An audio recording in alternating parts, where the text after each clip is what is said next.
પરોપકાર માટે જ ફળ આપે છે. નાદંતી સસ્યમ ખલુ વારી વાહા, વાદળો જે છે તે પણ પોતાના માટે નથી વરસતા.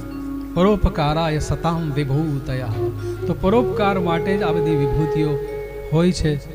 એટલે આ વ્યાસ મુનિએ પણ પરોપકારઃ પુણ્યાય, જો એક બીજો શબ્દ સરસ જોડાયો, પરોપકારઃ પુણ્યાય પાપાય પરપીડનમ.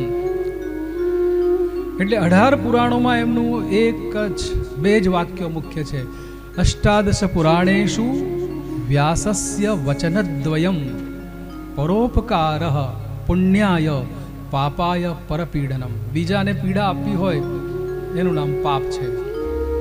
વૈષ્ણવજન તો તેને રે કહીએ જે પીડ પરાઈ જાણે રે. પીડ આપી જાણે રે એવું નથી, પીડ પરાઈ જાણે રે. અને બીજી વાત કહી કે પરોપકારઃ પુણ્યાય, પુણ્ય માટે તો પરોપકાર કરવો જોઈએ. એમણે અહીંયા આ બહુવચનનો એટલા માટે જ પ્રયોગ કર્યો કે બધાને એનો લાભ થાય. એટલે એમણે સંકેત એ જ કર્યો કે આપણે કોઈ કામ કરીએ તો જો સંગની ભાવનાથી કરીશું તો ખરેખર આપણું એટલે સ્વાર્થ અને પરમાર્થ બંને સચવાય.